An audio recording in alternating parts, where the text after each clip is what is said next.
18 hours out. Destination unknown, a military secret. The largest overseas expedition ever guarded by the blue ensign of the American Navy.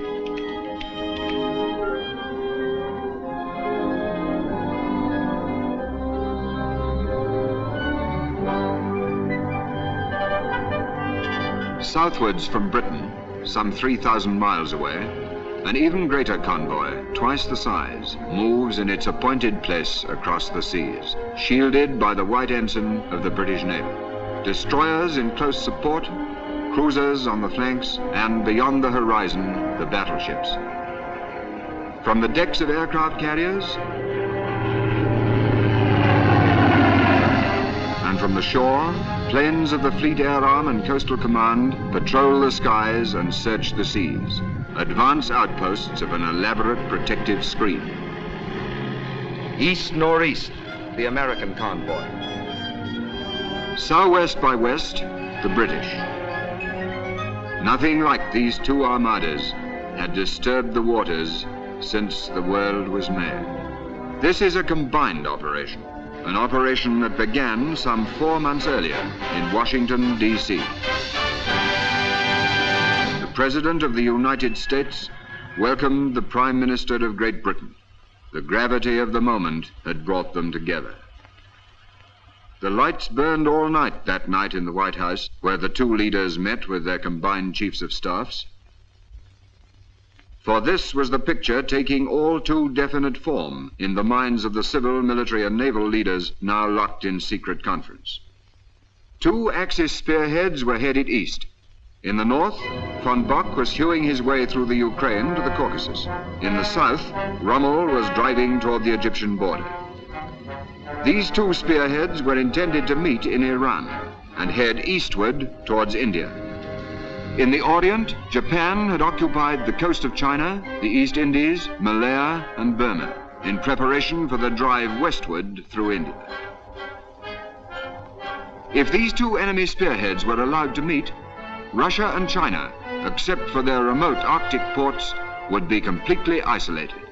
Japanese raw materials and German production would be combined. The peoples of Europe, Asia, and Africa, 7/8 of the world's population, would be enslaved. By morning, a decision, both bold and revolutionary. Bold because in this, our darkest hour, we dared to take the offensive. Revolutionary because that offensive was conceived, planned, and executed by the peoples of two nations. The time and the place had been agreed upon. The code name for the combined operation was Acrobat. The two great elements were time and secrecy. 125 days in which to plan and launch an offensive from bases 3,000 miles apart. An operation involving hundreds of thousands of American and British soldiers and sailors, millions of American and British working men and women, only by whose combined efforts could the plan become a reality, but from whom the plan itself must be kept secret. A few score men, no more, knew in its entirety the plan for this greatest of combined operations. In London and Washington, British and American officers were placed at adjoining desks to work through the days and nights of grinding toil that lay ahead. And gradually, in the enforced daily intimacy, men grew to know and respect each other. Thus was born the relationship out of which an Allied army came into being. To them came hourly reports on the vast undertaking of forging the striking weapon. It was a race against time.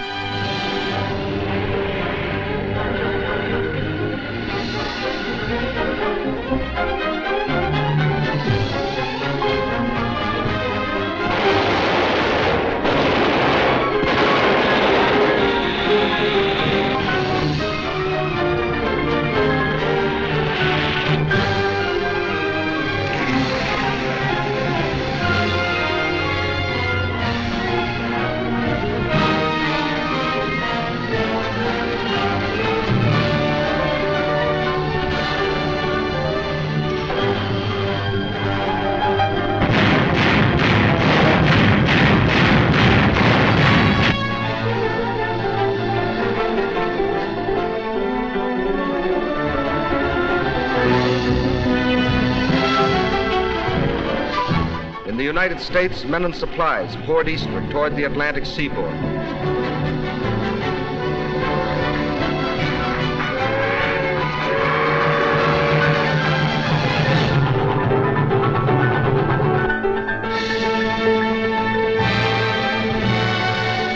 In Britain also, by road and rail, an army was on the move.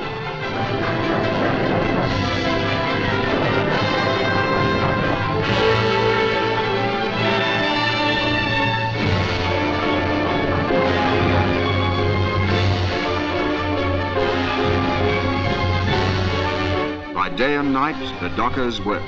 Records were broken in tonnage put aboard in one ship. For every soldier, British and American, 10 tons of equipment.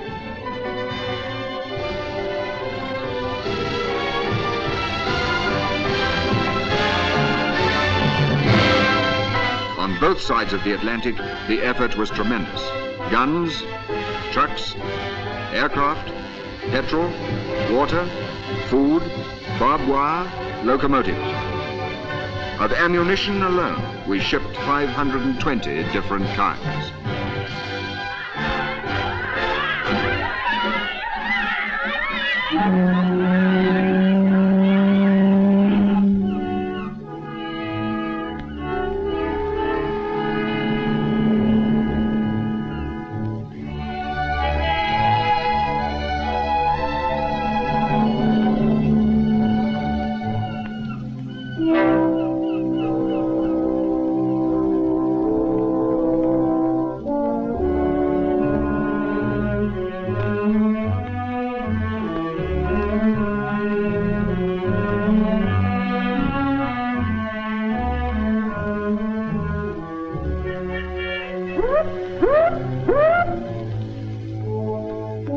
And every ship sailed on time and in absolute secrecy.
And the convoy continued its hidden way. My name's McAdams, Joe McAdams, Kansas City, Kansas, private first class. I was on one of those ships you're looking at, part of the biggest show on earth and didn't know it. Too darn many ships to see all at once. Well, we'd been hollering for action. Now we were going to get it, but we didn't know where. Norway, France, Italy, China.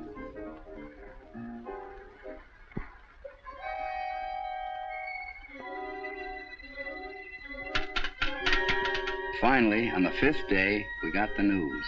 I mean, what we'd been waiting to hear. They handed out little guidebooks. I remember the first line. You are to do duty in North Africa as a soldier of the United States. Gave me kind of a kick. Why North Africa? What was the plan called Acrobat? The convoy from America was heading east, the one from Britain heading south. At a given point west of Gibraltar, the British convoy would divide. For 12 hours, the two halves would proceed in opposite directions. Then the second half would reverse its course and follow the first, passing Gibraltar 24 hours behind. Thus, with clock-like precision, the combined operations would begin with simultaneous landings at Casablanca, Oran, Algiers. Casablanca to protect our flank against an Axis attack through Spanish Morocco. Oran and Algiers to secure bases from which to press eastward. Then the occupation of Tunisia, from which we could cut Rommel's supply lines across the Mediterranean. Next, to trap and destroy Rommel's Afrika Corps between our allied forces and the British Eighth Army. Thus, one arm of the Axis pincer would be amputated, and supply lines round the Cape of Good Hope would be shortened by half through winning control of the Mediterranean. North Africa would be ours, with bases from which to stab at the heart of the Axis citadel. Those were the main objectives of the plan called Acrobat. In both convoys, the men kept fit, now knowing the task that lay ahead. For most of them, this voyage was a new experience. They'd never been so far from home before. That's certainly true of me. My name's George Metcalf. I was a greengrocer in Civvy Street. We had a shop a long time. Only we're a military family, really. My dad was at Passchendaele and I was at Dunkirk. Never met such a collection of blokes as we got on this ship. Chaps from Glasgow, New York, London, Melbourne, Cape Town, Montreal, Chicago, Birmingham, Wellington, Bethnal Green, the whole issue. I reckon it's about time this team of internationals got cracking. When I was peeling spuds just now, I made up quite a letter to my girl, all about the way these ships zigzag and about flying fish and whales. Of course, we haven't seen any yet, but I reckon she'll like to know I'm enjoying myself. And now I got something else to tell her, too. The best news for a long time. They just put it up on the ship's board.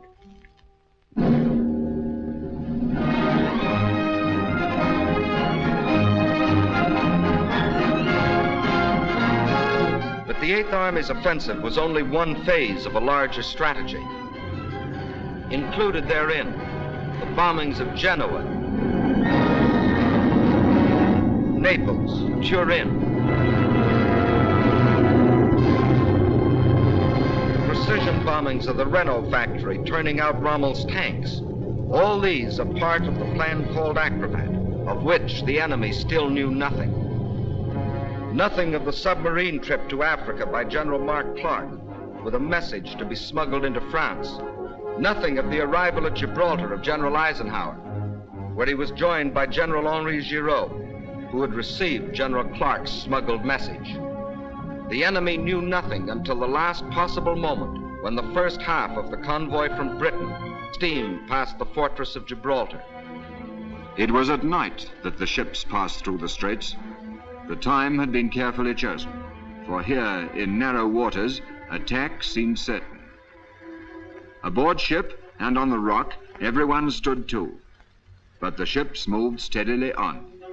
It was as though, for the moment, the enemy's sword had fallen from his hand through indecision. This time, it was in Rome and in Berlin that the lights burned all night. For the first time since the war's beginning, somebody else was calling the tune. But before the enemy could collect its wits or its forces, our ships lay, as planned, off their appointed destination.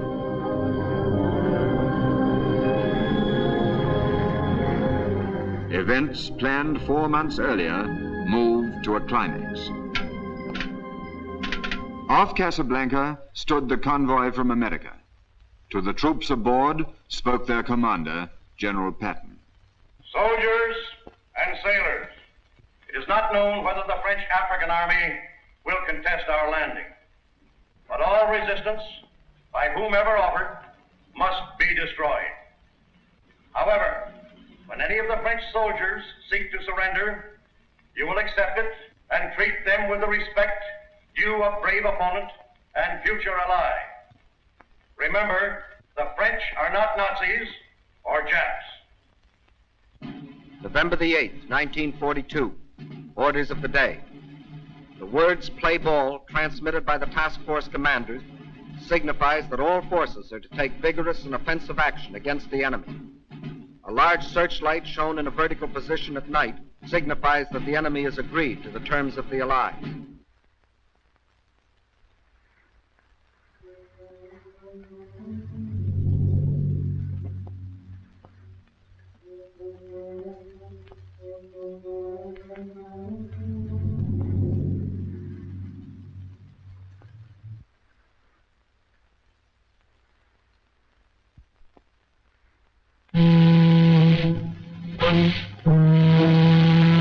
Zero hour. From America, the President broadcast by shortwave. We do not want your land. We fight a common enemy. From London, General Charles de Gaulle. Do not resist. From Gibraltar, General Giraud. We welcome the Allies to French soil. How would these pleas be answered?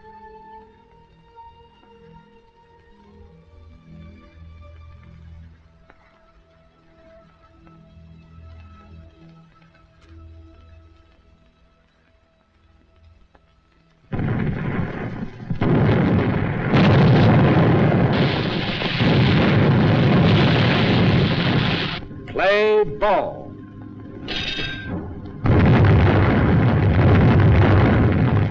Fight was on at Casablanca. Meantime, at Algiers, our landing craft also met fire from shore batteries, which were soon silenced by ships of the British Navy.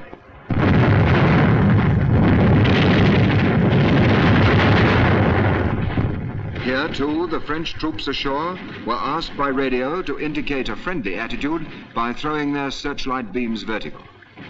It wasn't long before, here and there along the coast, searchlights were seen pointing to the heavens.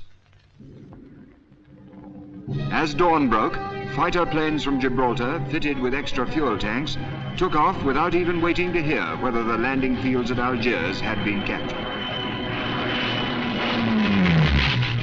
By 7 a.m., resistance at Algiers was finished. British and American troops had landed east and west of the city, penetrated 10 to 15 miles, and held the heights and all vantage points.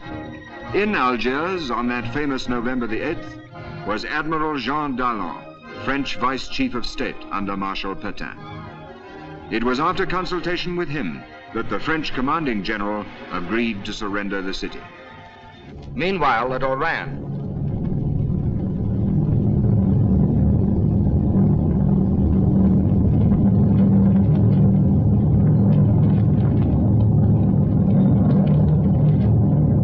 American paratroops and airborne infantry, flown from Britain 1,500 miles away, had landed to capture airfields, while other American troops had poured ashore on the beaches, protected by the British Navy. Here, as in Algiers, the fighting lasted for only a few hours, but at Casablanca, the battle still raged.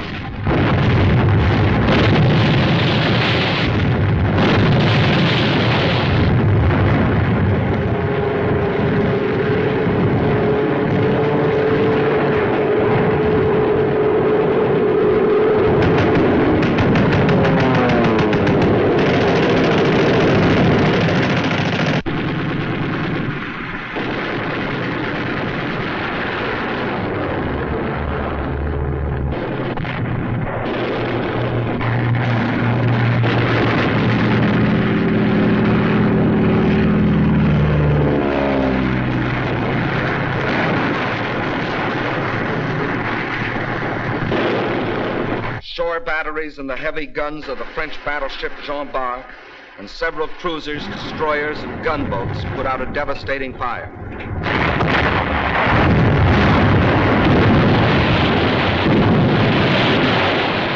Gunnery from American ships, coupled with precision bombing, silenced those guns.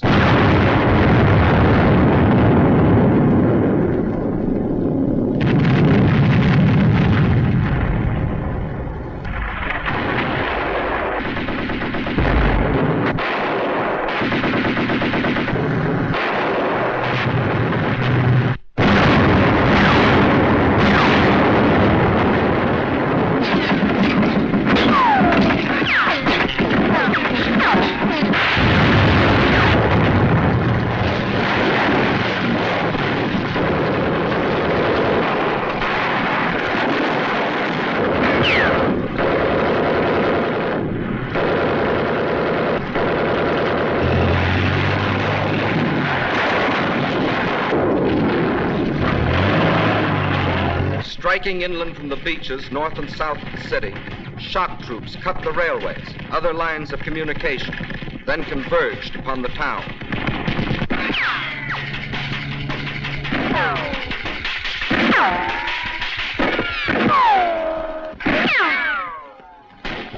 2 days later, the Germans invaded unoccupied France, whereupon Admiral Darlan, declaring Pétain a prisoner of the Axis and himself chief of state, ordered the cessation of hostilities. In proof of the surprise of our landings, German armistice commissions were caught flat-footed in each city. Their jobs, to bleed North Africa of her raw materials and farm products. The people of North Africa were evidently not sorry to see them go.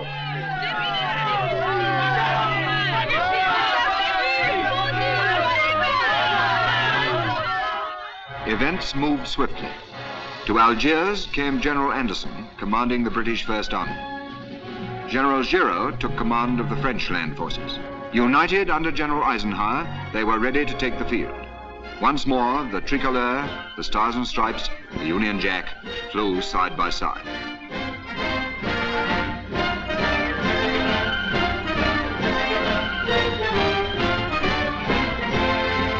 But the enemy had lost no time.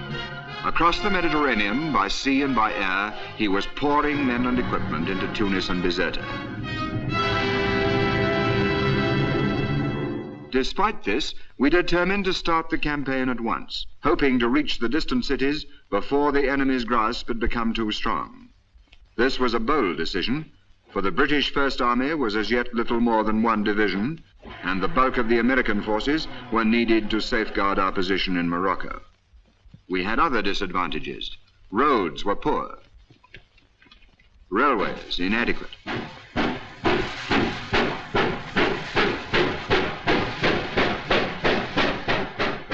The enemy beyond the mountains had short supply lines from Sicily and Sardinia. Our own, stretching forward from the improvised base at Algiers, were 4 times the length. Even more important, we lacked as yet forward airfields, whereas the enemy in Tunisia had all the permanent airfields he needed. In less than a month, the weather would break. Could our slender force, in the last days of autumn, achieve a flashing success against time and a stronger enemy? With immense energy, the attempt was made. By road, Allied infantry, tanks and artillery moved towards the hills. By rail went General Giraud's men with mules for mountain transport. By air flew British and American parachutists to capture suitable ground for airfields and the tactical points nearby.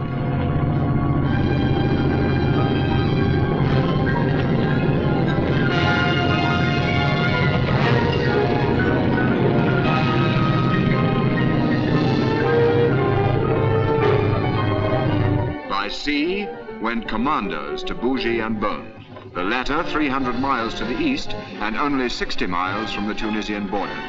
Here, the airfield which our parachutists had taken was already under attack from the Luftwaffe.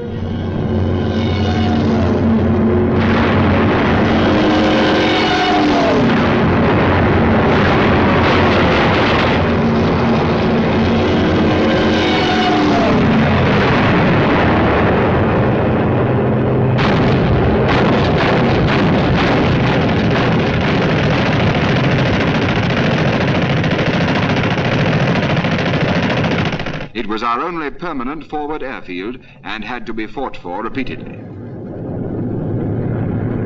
In 3 columns, we advanced towards Tunis and Bizerta. And still the enemy poured into Africa. By mid-November, 1,000 a day. Among them, Marshal Kesselring, Mediterranean Commander-in-Chief, the man who had made his name infamous at Warsaw and Rotterdam. November the 18th. 10 days after our first landings, our mixed force of Allied troops had crossed the frontier into Tunisia and skirmishes were frequent.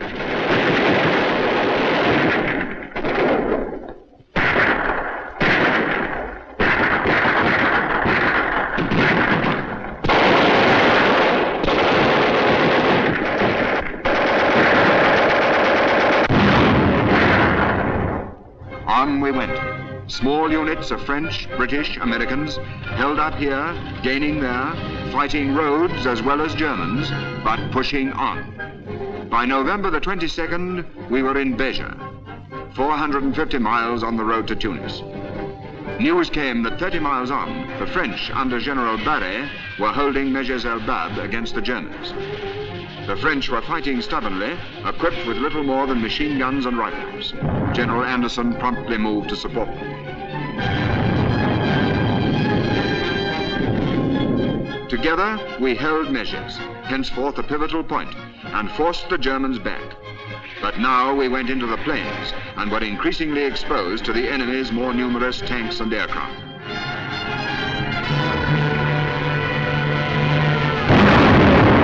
November the 25th, the first real tank clash.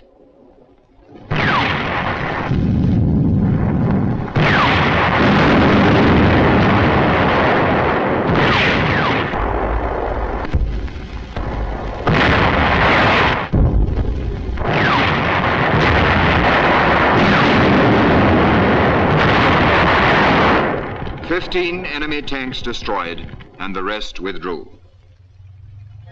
And on we pushed towards Tunis and Bizerte, racing against time and the weather. 60 miles from Bizerte, 50 miles, 40 miles.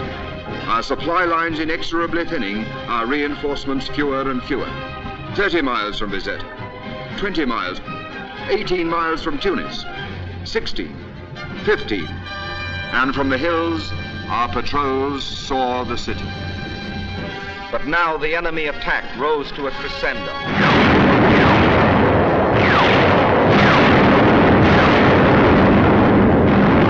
From the skies, a bombardment to which we had no adequate answer.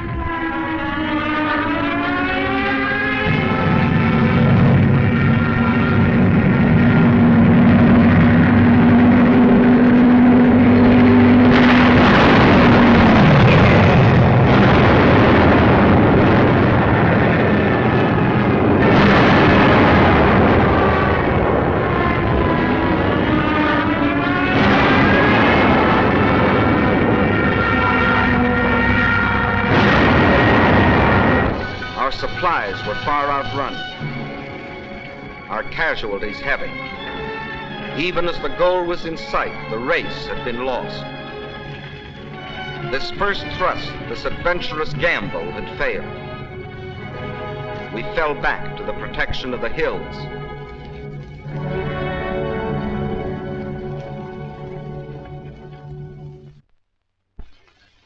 But even as we withdrew to regroup our forces, we encountered a new enemy. Winter was upon us. Our hastily improvised airfields were flooded, our planes earthbound.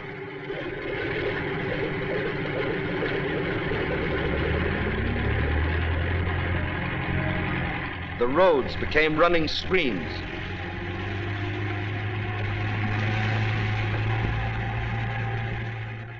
Our tanks immobilized.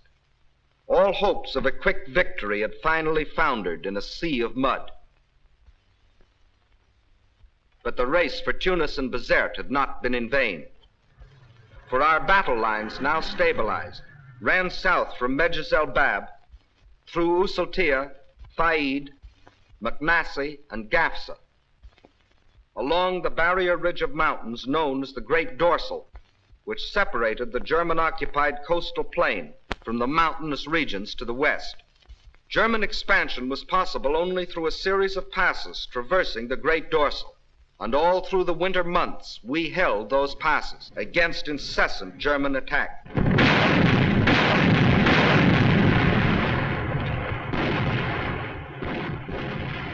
This was the period referred to by the world as one of military inactivity.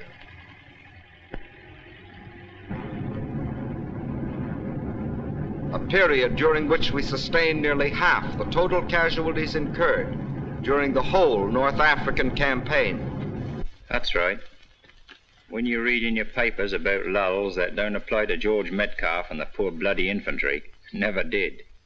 We're on the job every night, patrols in the hills and in the woods.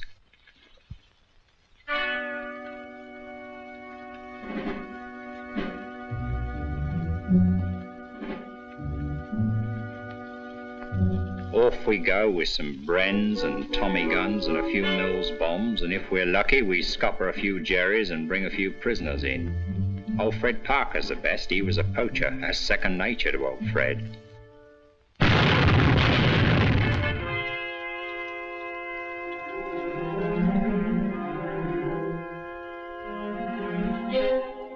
When we get back, we're camouflaged, so you can't tell whether we're men or walking lumps of mud.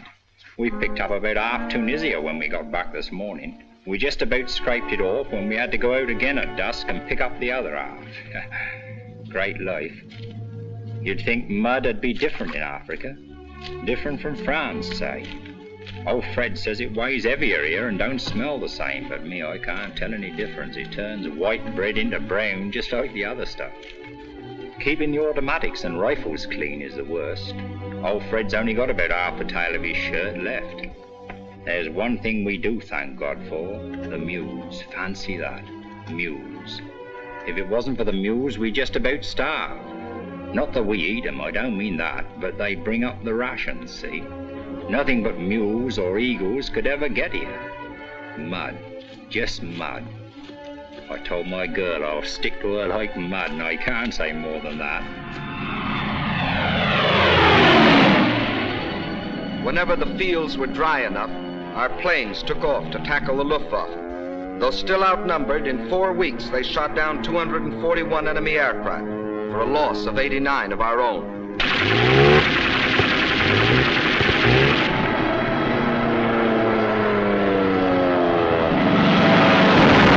Further back, day after day, the Strategic Air Force was taking off to kill the enemy's effort at its starting point. Liberators from the east, fortresses from the west, went forth to destroy enemy bases in Italy, Sardinia, Sicily.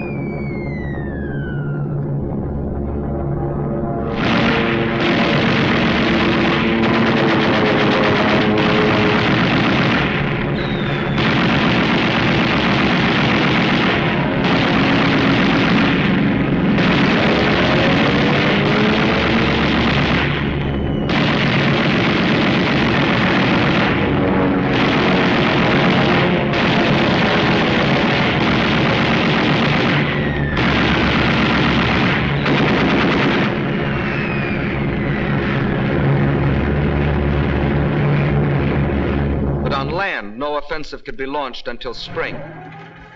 Against its coming, there was to be, on either side of the great dorsal, a building up of power.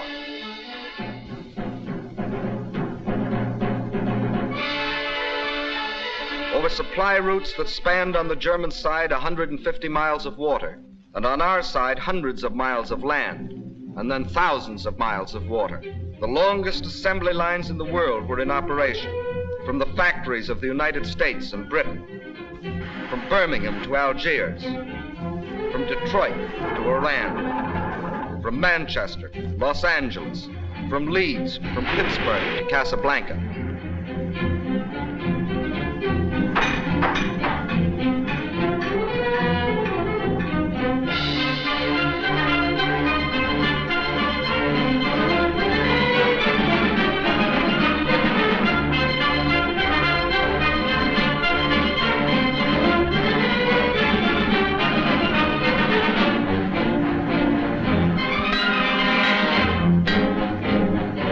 Whole trains were assembled on the spot, loaded with freight and sped forward.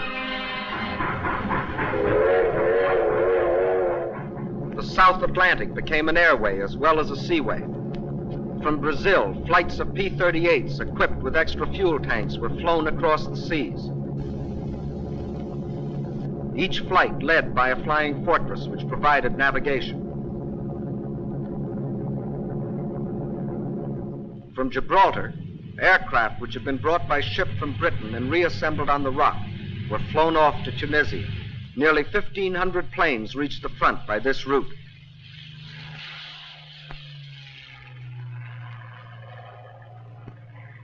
Roads to the front were being built where none before existed.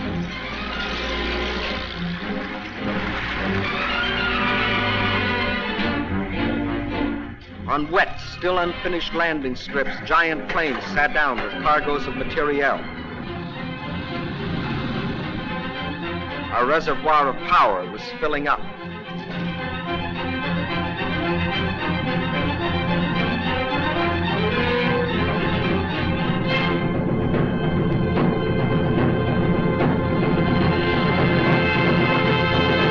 Tunisia was to be the theater of a major campaign, a campaign to be fought where Scipio had fought, and Hannibal, where already 3 times in history great armies had been destroyed between the mountains and the sea.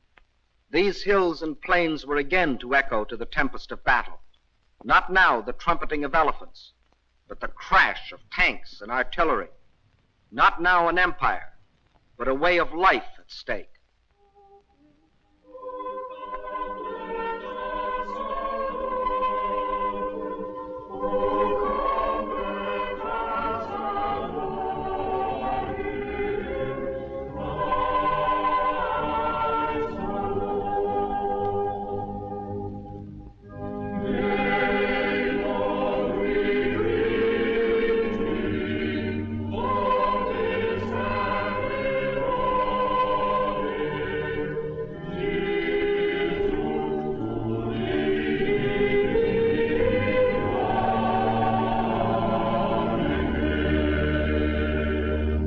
On this Christmas 1942, our soldiers and airmen in Tunisia and the Western Desert gathered together in little churches or under the open sky. And doing so, they thought of their homes and loved ones, hundreds or thousands of miles away. Our soldiers' thoughts were of New York and the Middle West, of the cities and villages of France, of the plains and hills of India, of homes in Cape Town and the African veldt, or among the snows of Canada, or in the Christmas sunshine of New Zealand and Australia, and among the fog and rain of London and Edinburgh. And they thought of their comrades who had already been killed, and of the cause for which they had been killed, the cause that had brought all of them across the seas to fight, the cause of liberty and tolerance and dignity and peace, and of how the horizon was brightening a little, as though a new day were being born.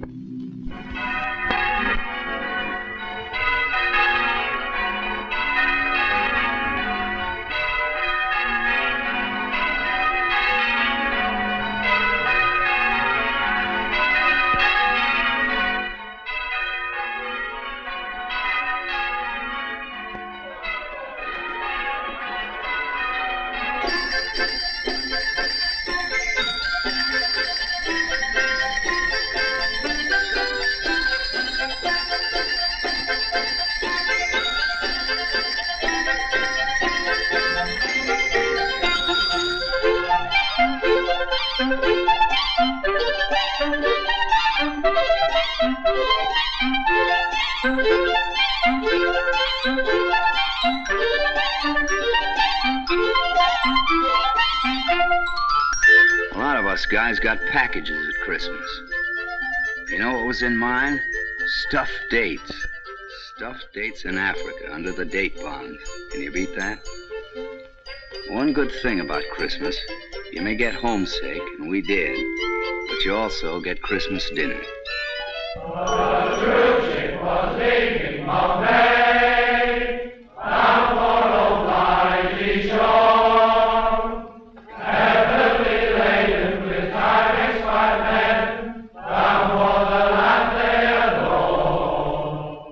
The 20th airman just finished his time, many a fool riding on. You get no promotion this side of the ocean, so cheer up, my lad, bless them all. Bless them all, bless them all, the long and the short and the tall. Bless all the sergeants and W.O.Rs, bless all the corporals and their lovely sons, and we'll sing we hope to them all. As through the old Porto we crawl,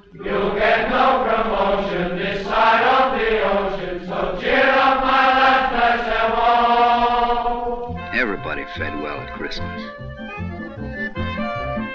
including the pets.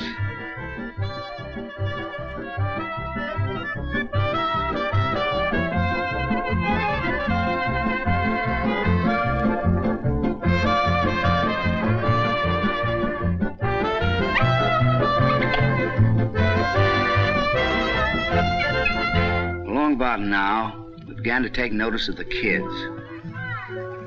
First off, they were kind of shy. But Arab kids are no different from the kids back home when it comes to candy.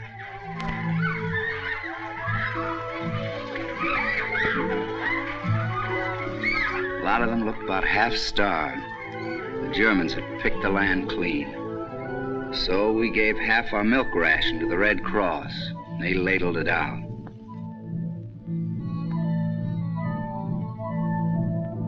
Off duty, we just roamed around, looked.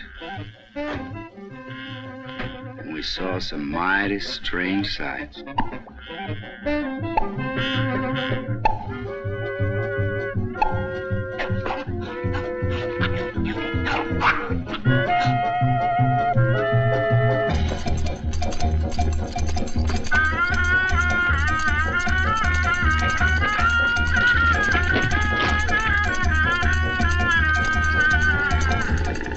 What the Moorish girls looked like behind the veils. Wondering was about as far as we got. One Sunday, the middle of January, we were hanging around, catching up on the news from home, when we were routed out for assembly. They told us to polish our brass and shine our leather. Some of us said, "What's the big idea?" Well, we found out. And you could have knocked me over with a tank. It was the Prez himself, riding along in a Jeep.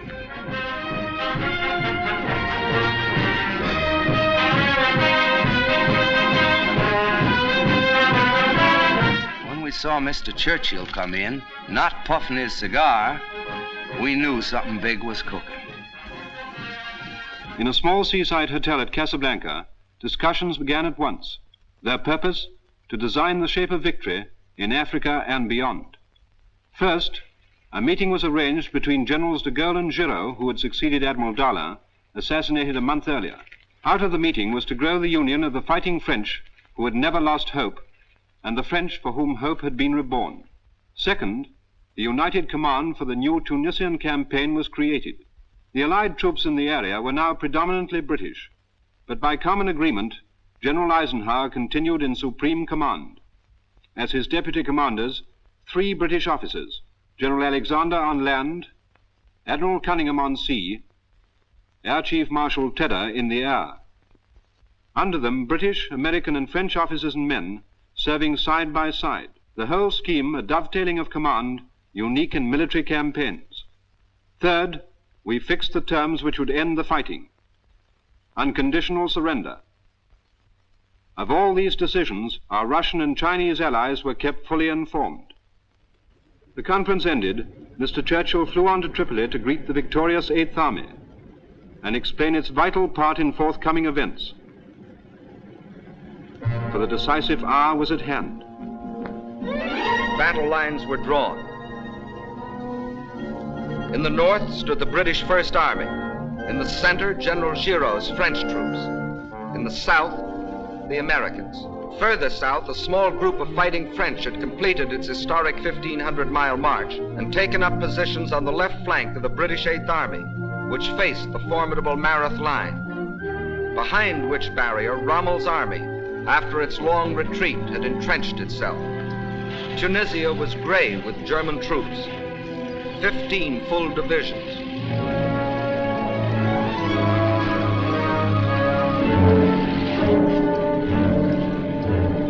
No scratch troops, these, but battle-wise veterans of Poland, France, the Balkans. They, together with 7 Italian divisions, were armed with the most modern types of equipment, including the newest fighters and bombers of the German Luftwaffe. The German orders were, hold Tunisia at all costs, keep control of the Mediterranean. Rommel, standing behind his Mareth line, saw that he must soon be faced with an attack in the rear from the Allied armies along the Great Dorsal, as well as an assault by the 8th Army at Mareth.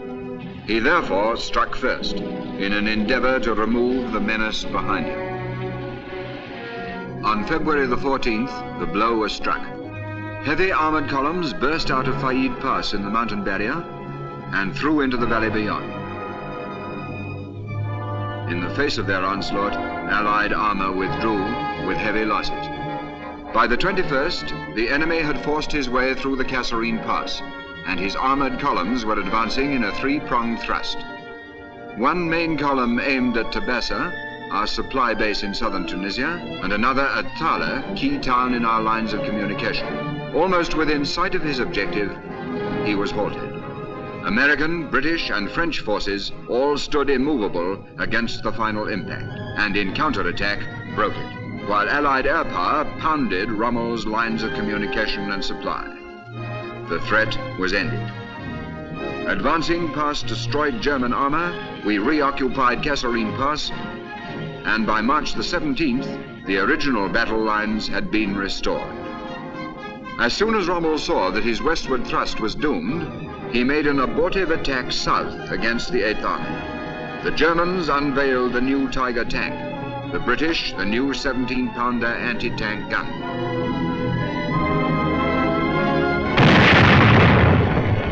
"52 Tiger tanks were left burning hulks. From then on, the initiative was ours." Of the various strategies which might now be employed against the enemy, General Eisenhower chose one which envisaged the entire military situation in terms of a cylinder. The western wall, Allied land forces along the Great Dorsal. The northern and eastern, Allied air and sea power concentrated in the Mediterranean. The seaports of Tunis and Bizerte were to act as the intake valve, through which those enemy troops that escaped the devastating attacks of planes and submarines based at Malta were to be sucked into the cylinder. At the bottom of the cylinder stood the powerful British 8th Army to serve as the piston, which in its upward stroke would push the enemy into an ever smaller space. Still in possession of the enemy were certain high hills to the west of Tunis and Bizerte. Their capture was an essential part of the entire strategy, for these hills were the spark plug, which, when the piston had forced the enemy into a state of high compression, would explode the combustible mass. That was the final strategy. To succeed, perfect coordination would be necessary between land, sea, and air forces. The Northwest African Air Force, commanded by General Spaatz, was divided into 5 major groups, of which 3 were combat. The Strategic Air Force, under General Jimmy Doolittle. These were the big boys, the long-range bombers, pounding away at enemy bases and shipping. The Coastal Air Force under Air Marshal Lloyd. Day and night fighters, these, protecting ports and convoys. And finally, the Tactical Air Force, a new conception of air power developed by the British in the Middle East. All fighters and attack bombers, British and American, were placed under one command so that we could strike with the full force of our flying artillery when and where it would do the most good. Air Marshal Cunningham in command of this group, and General Alexander in command of all ground forces, lived and worked side by side in a tent camp in the Tunisian mountains. Theirs was a complete partnership, and in it lay the pattern of ultimate victory. By the middle of March, the stage was set. The first move was up to Air Marshal Cunningham.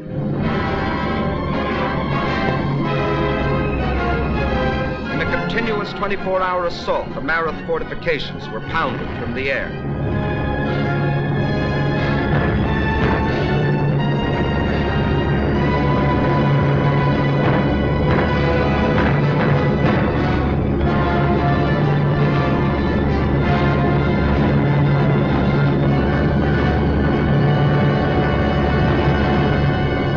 Then General Alexander gave the signal for the piston to begin its upward stroke. Montgomery, looking ahead, had planned the Mareth battle 3 months before.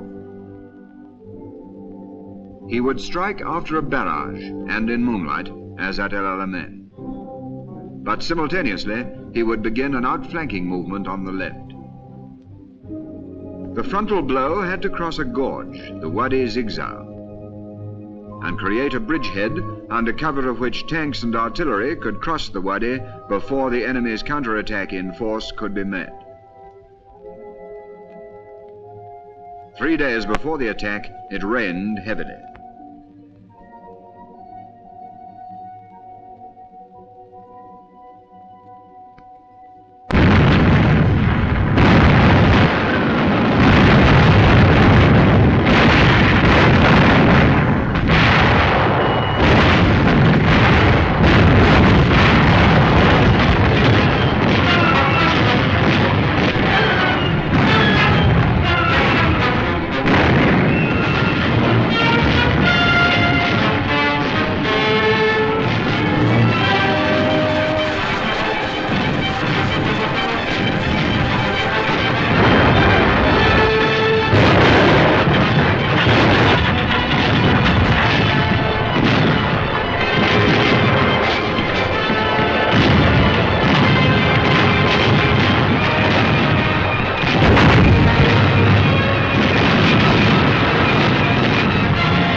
Next morning, our men were holding on like bulldogs.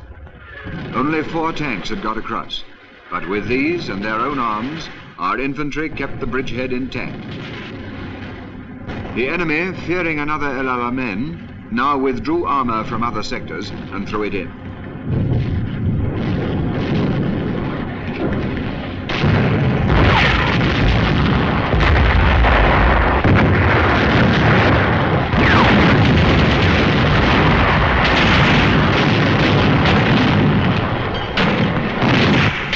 Whilst this battle raged, our outflanking left hook by General Freyberg and his New Zealanders, reinforced by the 1st Armoured Division, was racing across 150 miles of desert towards El Hama.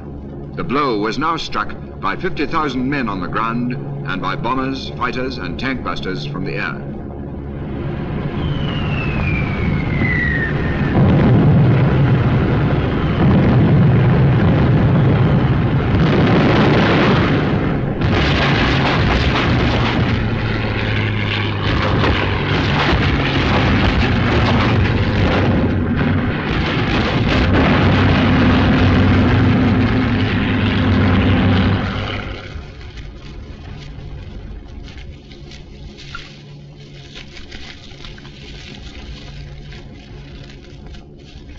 The Germans, pinned down by the Northumbrians at Mareth, moved their armor too late.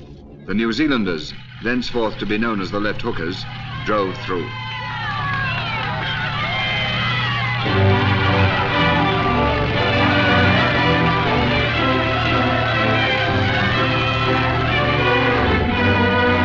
The Mareth line had been turned. The piston was on the move. Its speed made possible by the feats in road building of the South African engineers.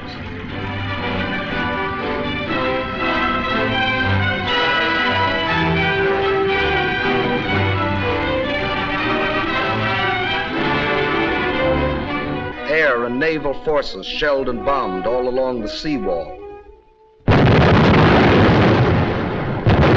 Our fighters struck at their transport planes, still pouring men in through the intake valve, knocking them out of the sky by the hundreds.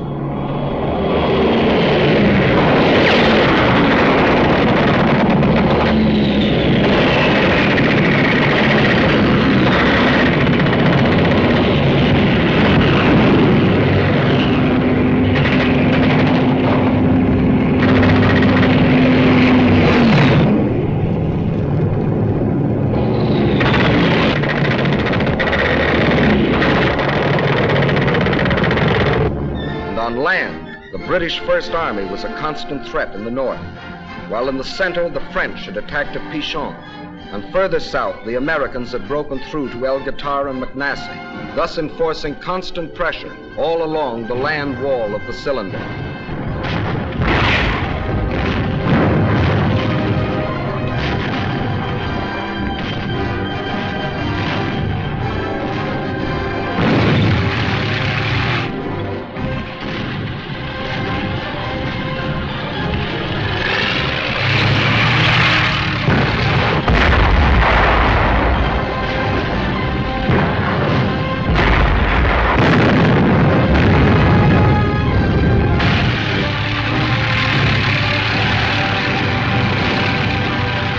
April the 7th, and American patrols of light tanks striking eastward met patrols of the British 8th Army advancing northward.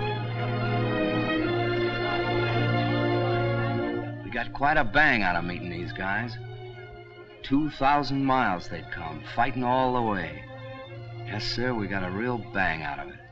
These are the guys that broke the back of the Afrika Corps.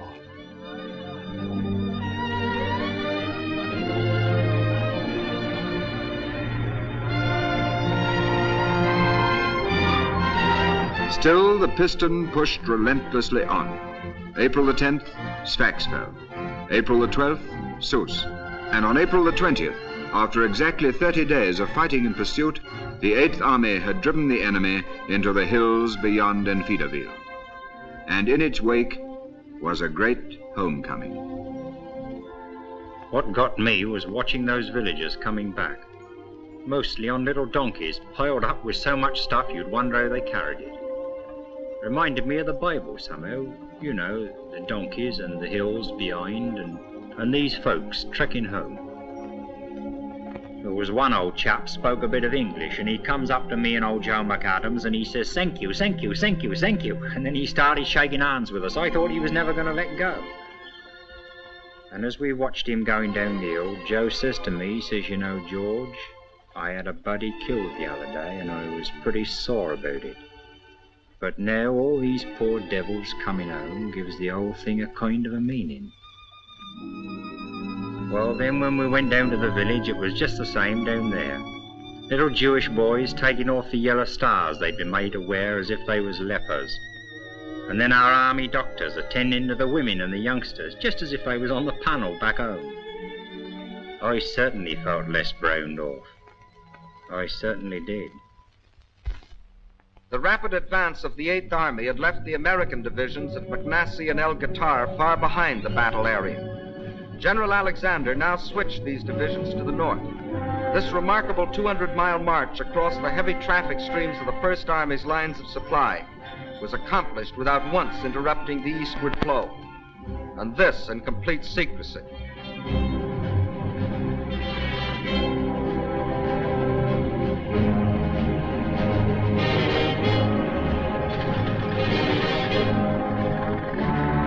The piston had completed its upward stroke. The desired state of enemy high compression had been achieved.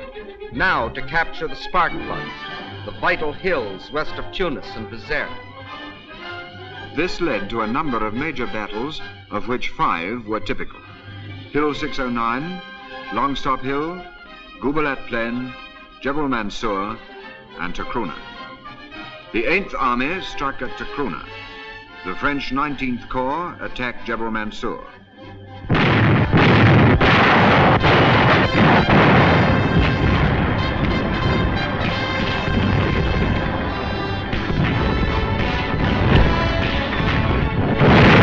On the Gubelat Plain, the British 6th Armored Division, striking towards Tunis, had drawn upon it most of the enemy's remaining armor.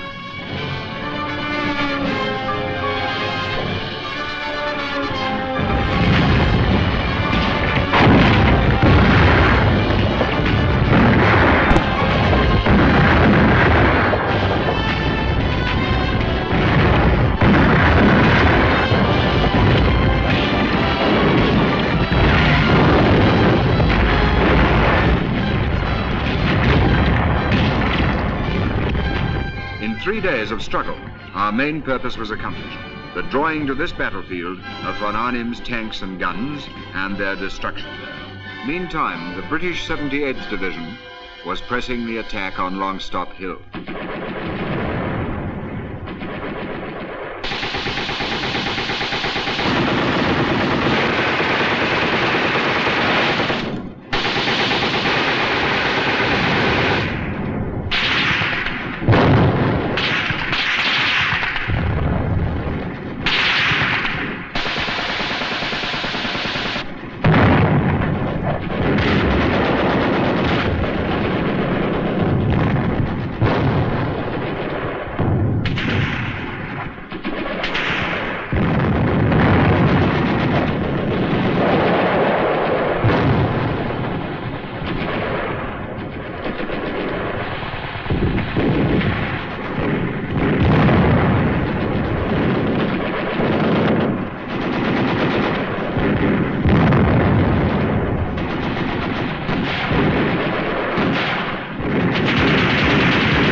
12 days, the hills echoed with gunfire.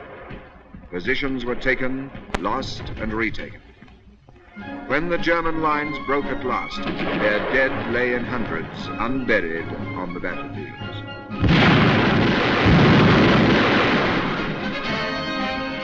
As our infantry went forward, engineers and pioneers built roads across the mountaintops for vital supplies to reach them. In 14 days, they built 11 miles. Meanwhile, further north, the Americans had embarked on their phase of the campaign. This started with the assault on Hill 609. Long-range artillery started the attack.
Batteries, left 8. Baker.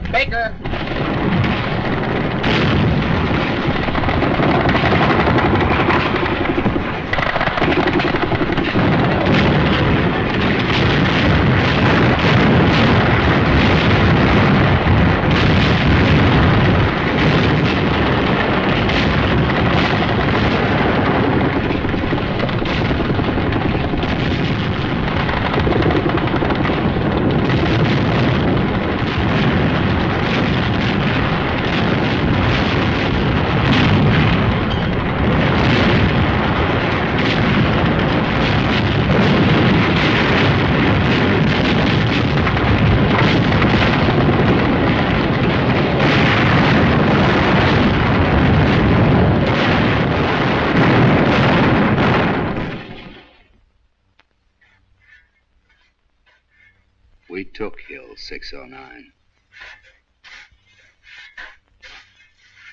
There weren't as many of us guys when we got to the top as there'd been at the bottom. But we took it. Thus, one by one, von Arnim's strongholds in the mountains fell.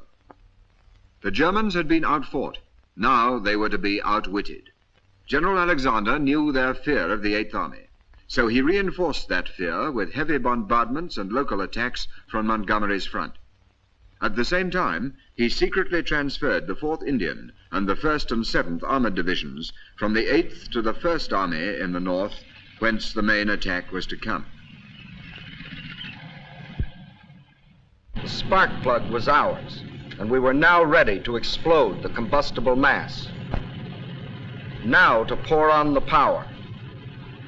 Now to give the apostles of power an education in the use of it.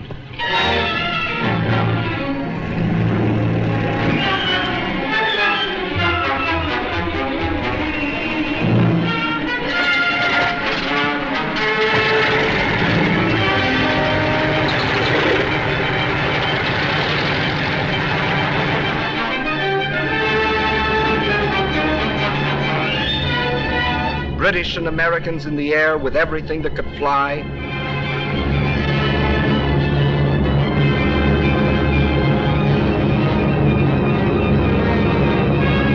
British and Americans on the ground with everything that could shoot.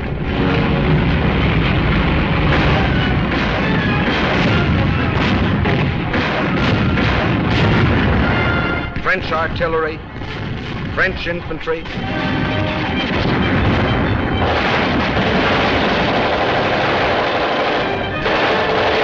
British Navy.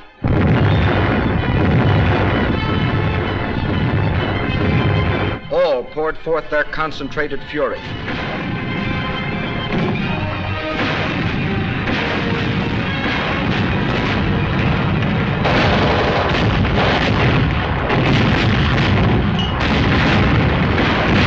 This was blitz warfare such as the inventors of the blitz had never dreamed of.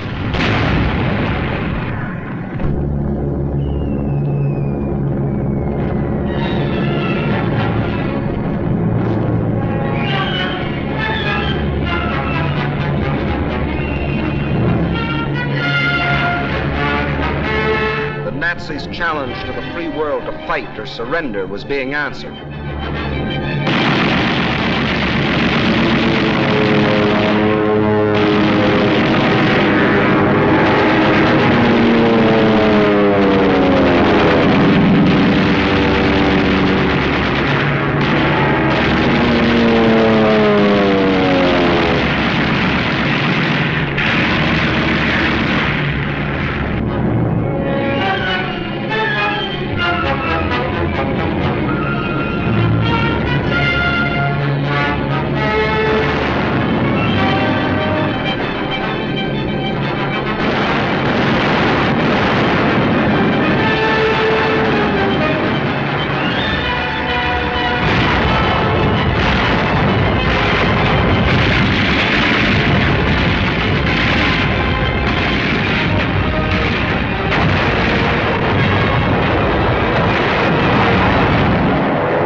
After only 8 hours fighting, the hard crust of German resistance was shattered.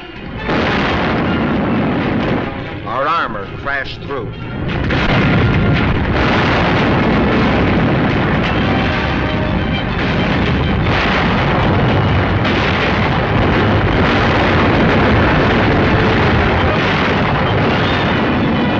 The Americans blitzed their way into Bizerte. The British smashed right through the center to capture Tunis. Then a British armored column crashed across the neck of Cape Bon to Hammamet. Another British column raced around the tip of the cape to prevent any evacuation. The whole Axis mass was split into 4 segments. The end came quickly. By tens, by hundreds, by thousands they came. On foot, in trucks, and behind their bands.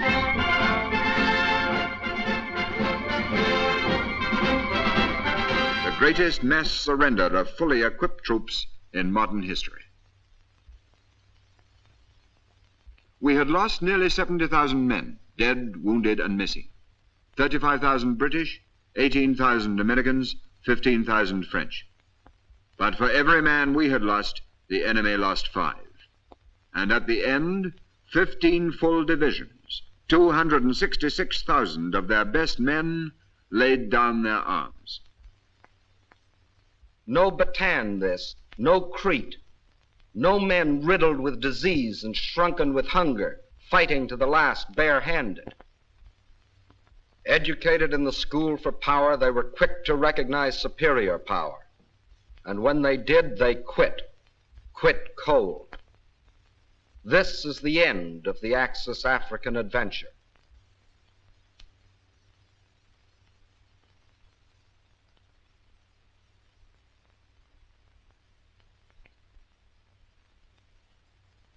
After all the racket, seems funny, don't it, Joe? So quiet. Yeah. What's biting you, Joe? I don't know. I can't help thinking all the hard work that went into those burnt-out tanks and half-tracks and airplanes. Gone for nothing. Had to be done. Oh, sure it did. But still in all, think of all the trucks and automobiles and things all that junk might have been. I know. Bloody shame. Just because he was told that he was a Superman. Well, he never figured things out for himself. Never argued the toss same as we do. Too bad he didn't hear some of our arguments at the old Dog and Fox back home. You know, I guess that's the real difference between us and them. We argue the toss, as you say, and they don't. Yeah, and when you don't argue the toss anymore, you aren't half a man anymore. Right. You're just a blooming tool, like a spanner or a saw or a gimlet. Maybe they like it that way. Maybe they do, but suppose somebody tried to use you or me like that, Joe. Suppose somebody said put that fella's eyes out or turn a hose pipe on that Jew or on that woman. Would we do it? What do you think? You and me, Joe, we may not always think alike, but we do think. You and me and old Alphonse and the rest, we certainly think all right. You know, George, I got an idea. Why can't we, after the war, the same work gang, I mean, keep on swinging together? What couldn't we do? You mean build more houses than ever was? Yeah, that's it. And ships, thousands of ships? Right. And food so's nobody be hungry no more? Yeah, building things up instead of blowing things up. Like, I don't know, like dams in the desert and roads through the jungles, maybe bridges across all the oceans. We could do it, I bet you. Yeah, do all the jobs that wants doing and knock the block off anybody who wants to start another war. And bring the smiles back to the kids' faces all over the world. Boy, what a job. But just now, Joe, it's the same rough road. The same road you and me have just come. The same bloody hard road. And for quite a while yet. Boy, oh boy, what a job. Bringing back the smiles to kids' faces.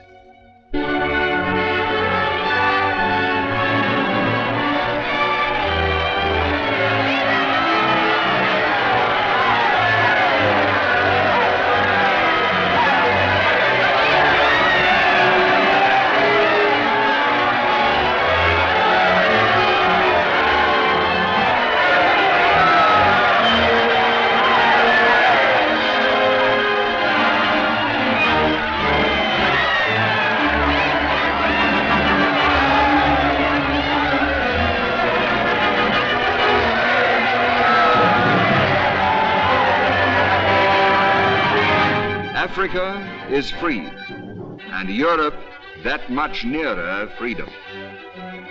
The liberating hosts are on the wing.